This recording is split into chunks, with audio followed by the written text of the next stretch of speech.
All right, everyone, welcome to my garden. I'm so excited to show you what's growing in my garden right now. We're about to go into the summer, so right now it's currently spring 2023, but I can't wait to show you what I've got growing so far. Still have some stuff left to plant, but I want to go ahead and take you guys on our first garden tour. Come on, let's go inside.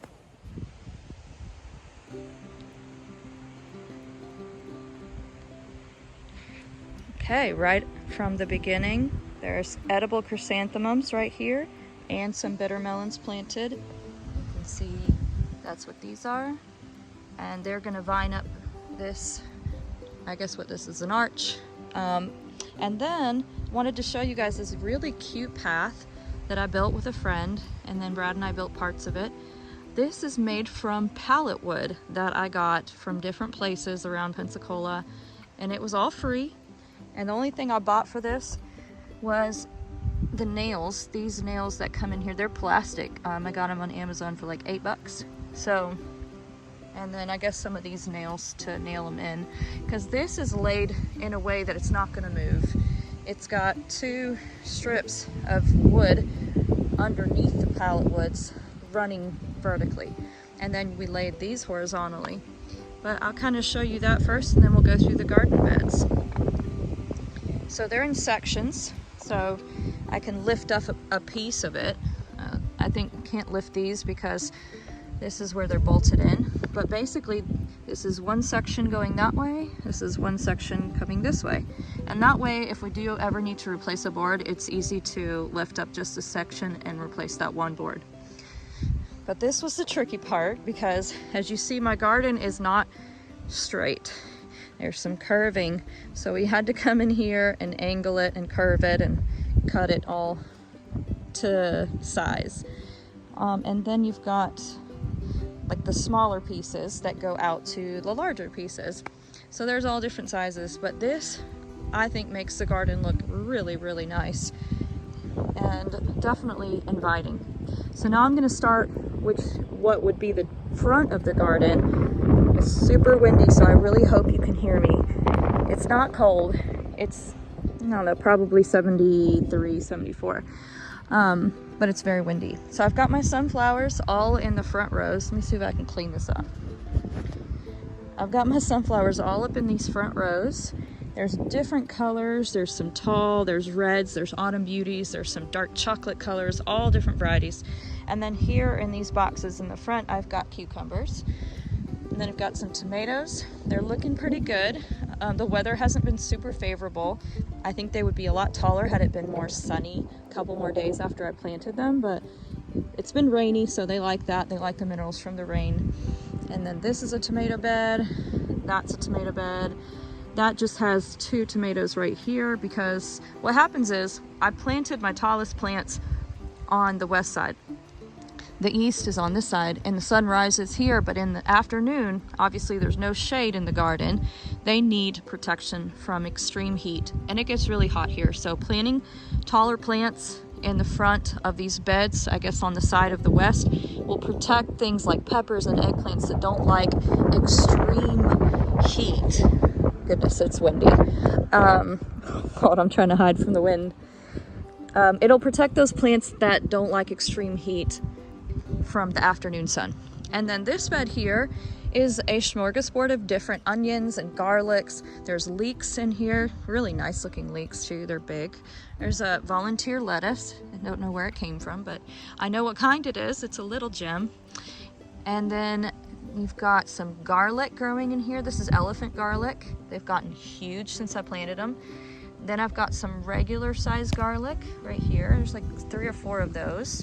And I think there's 7 elephant garlic, maybe 8. And then you have actual just regular onions, and you can kind of see one right there. This is an onion. I think it's called a Granix onion. It's good for short day. So there's long day, short day onions. We are a short day onion area, I guess, zone. So that means our days are shorter as far as like how long the sun is shining, and they need only a certain amount to produce bulbs. The longer day is more for up north, and that is because they get longer days of sun, and those onions need more sunlight in a day. So That's this bed. This bed doesn't have anything in it except for the 2 tomatoes and then a couple watermelons. There's some orange glow and then a mystery. Don't know what the mystery watermelon is. And here's some more watermelons. I think they're all the same. Orange glow. Yeah. So those are the beautiful orange watermelons inside. They're supposed to be really sweet. Here's some more melons. This is a honeydew, and that is a really pretty kind of like cantaloupe honeydew cross called Kajari. Then I've got my celeries. This is their going on their second term or second year. So they're a biannual plant, which means they grow really well for 2 years and then they're done. And this is, you can see I've already cut and harvested, and this is them coming back. So they'll be fine in the summer, again, as long as you protect them from extreme heat, which is what I did by planting these indeterminate tomatoes. The indeterminate varieties just means they're gonna keep going and growing as long as you give them support. And then I've got some really cool red carrots in here that I planted not too long ago, but they're doing really good. They're supposed to be super sweet and even into the summer. So we get really hot summers. I think those would be fine. This is our blackberry patch. We have a couple plants here that are producing tons of babies, and I just finished tying them up, and you can see my ducks right outside the garden. They can't come in here because this is all wired in. So there's just like a fence, but I like this fence because you can't really see it. It's all chicken wire, but it's small enough that animals can't get through, and deer, tall enough that a deer won't jump into this space. And this bed is still in progress. Then this is another bed that's still in progress. Just having to, these are the newest additions to the garden. Let me zoom out.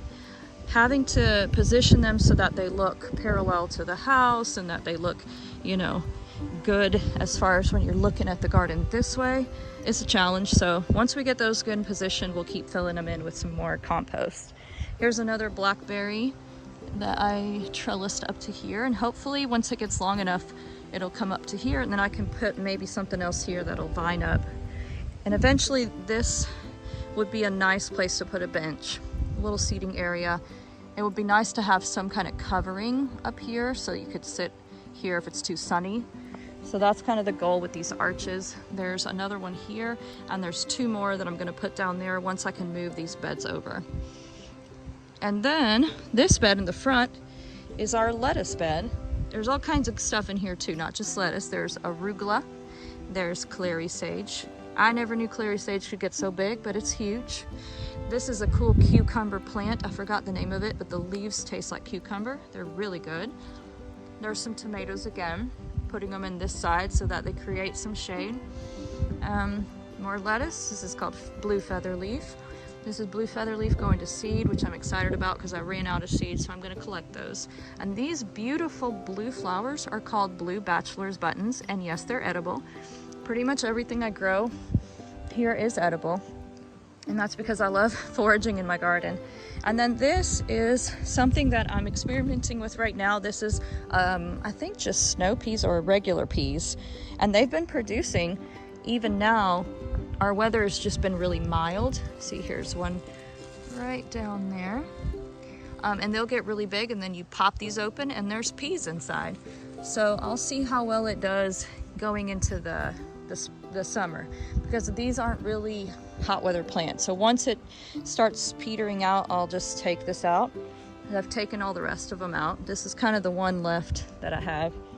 This other box has some really beautiful alyssum, sweet alyssum, and all this is edible, and you can make tea out of it. It's really good. There's a little bit of a pea plant that I'm just kind of letting it hang out, because the good thing about pea plants is that they produce oxygen in their root systems, and so they're basically not oxygen, nitrogen. So they're putting nitrogen into the soil. Same with this one. When I get rid of these, I'm just going to cut them. I'm not going to pull them out because the roots have these little, I guess, storage globe things, and in them is where all the nitrogen is. And so once you get rid of the plant and keep the roots in, they'll decompose and add nitrogen to the soil. Got some shallots here, a really cute little cucamelon. These are very small, they're about that big, and you can make really good instant pickles out of them. That, I think, is still a snow pea hanging out. Got some melons. They're doing okay. Like I said, the weather hasn't been so great, so waiting them out. And then this right here is not a melon, that is a purple sweet potato. I skipped one bed. So in this bed I have some patty pan squash. They're like scallop looking, they're really big and round, they're very fun and really good. And then I've got some more squashes, I think these might be zucchinis, and then I've got some okra. So this is going to be my okra bed, again with the tall stuff on the west side. All the okras are going to get really tall. I have 3 different varieties. I have Burmese okra, I've got Alabama red, or Hill Country red, but I think they're Alabama, so they're like red, squatty, and short. Very cute and very good. And then I've got the typical green Clemson spineless. And then over here I've got the remnants of what is cilantro, and the dill is like exploding right now. It loves this weather. So that's all the white stuff you see, the little white flowers, that's from the cilantro going to seed, but the other stuff in between, that's dill. So that's really good if you're making pickles or whatever. I also have a horseradish plant in here. That's this guy.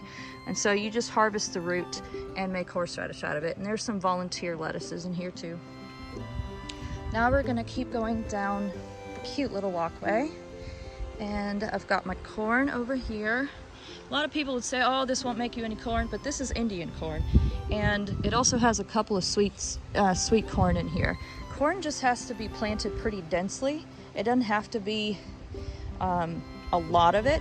As long as you have good airflow, good wind, it'll help pollinate the kernels of the corn. Because once they start creating those little silks that come up off the plant, well, it's not silk, it's you'll see them, but they're like little flowers. If you look up corn, you'll see the stalk and the little flowers that come up. Those flowers release pollen, and they have to hit every single silk of the corn in order for those kernels to develop. So that's why, because you'll see how windy it is here. I've got a big open field. They get plenty of wind, so they get ventilated pretty well. I could help too if I wanted to. And then here I've got some melons. I've got watermelons. I have like the typical green and red flesh watermelon. And then I've got some really delicious melons, like again, the green honeydew, but my favorite is the Cicadas Sweet. This is the sweetest melon I've ever tried in my life. It's just like pure sugar or pure honey. It's amazing. Some more of those patty pan squashes and some remnants of beets. I'm not sure what I'll do. I might just leave it there, not sure. But beets haven't done very well for me. They've grown and gotten big, but the taste is off. So I think that's it with me and beets. I think that's the last time I'm gonna do beets. This is something called feverfew. It's a medicinal herb, and I have a lot of it. I grew just like a few plants, and they just got huge, and they apparently just love this area. This is another one, really big, and it's covering up my parsley. I've got parsley under here. But the thing is, going into summer, having some shade for things like parsley that are cold-loving plants would be really helpful. And then here, there's more cucumbers there. They're gonna be climbing up this arch. Here I've got a really cool plant called the yarrow. The yarrow is amazing for migraines and fevers, same as the feverfew, but this one's definitely potent. So you just use the flowers, you harvest them, and you make a tea. And I'm telling you, I had a huge migraine once and it took it away within an hour or so. The thing about herbs, and what I'm learning, is that they're cumulative. So the more that you take them, the more effect they start having, like I guess quicker. And then here's some tomatoes too, because in this bed these little guys sprouted. I don't know how well they're gonna do, but these are broccolinis. They do not like the heat as much, and so hopefully these tomatoes will shade a little bit of that out. Here's some more yarrow. The yarrow plants just take over, so if you're gonna plant one, kind of isolate them, and then they'll probably take over the whole bed eventually. Here's one stalk of, what is that? Leek. So that's one leek. That's about how big they are. These are called the giant leeks. This is my potato bed, still growing, needs good weather again. So that'll be just that. That'll just be potatoes in there.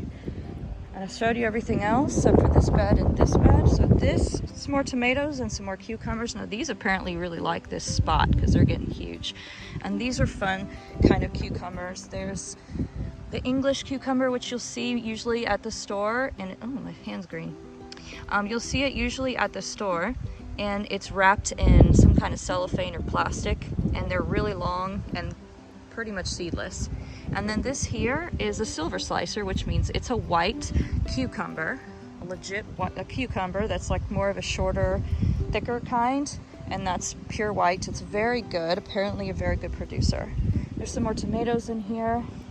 There's some kale. This is what's left of my fall garden. I've taken everything out of the beds except for the leeks and potatoes, and I have what is now dedicated space to just finishing up some of these fall crops. I had a weird season this fall in that deer came into the garden at first, ate everything. Then I planted again and a 16-degree crazy frost came through.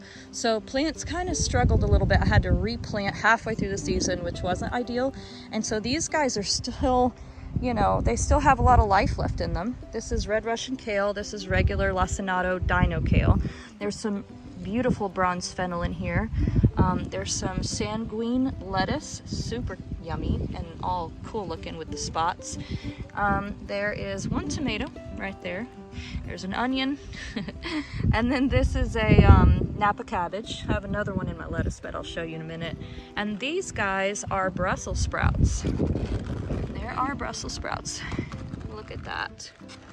So they're growing, and I definitely want to give them that chance. And look at that one, it's just loaded with Brussels sprouts. So hopefully these will continue to grow and give me Brussels sprouts eventually. And this is the last thing I forgot to tell you, but this is Napa cabbage too. These are delicious. I love making kimchi out of this, or I'll just chop it up and make it into an Asian salad with mandarin oranges, almonds, and some kind of ginger miso dressing. That's yummy. So then here's one last final view of the garden. And eventually here in the center, I'm gonna put a deck. It's not a big space, but it's enough that you could put a little seating area. It'll be rectangular this way. And then some kind of a gazebo, like a covered area, so you can enjoy the garden and get away from the sun. And also wanted to show you that there's solar lights all throughout the path here this way, and there's a couple over there on those beds. And so when you see the garden at night, it's absolutely beautiful. It's very inviting at all times of the day. You have these little lights too, they're solar. They were a gift from a friend, and these are dragonflies, but they light up in different colors. So there's blue, red, orange, yellow, and green, and just looks very pretty at night. So eventually all these arches will be covered. You'll have a tunnel of yummy plants, tunnel of green, and some shade from the sun. And that's it. All right, that finishes up the tour, and I hope you guys enjoyed it. I will keep you posted and updated on how this garden does throughout the spring and into the summer. Spring is pretty much done for us, but we're going into summer here very quickly. It's kind of chilly right now, but eventually in a couple of days, maybe a week or so, it'll start warming up again, and all these plants behind me are going to start just thriving. I also have to plant my peppers and eggplants, so not everything is in the garden yet. I'm still waiting. So I'll keep you updated, and I'll do another garden tour. But I hope you guys enjoyed this, and as always, be blessed. Stay tuned for the next video. Bye. You want to say hello?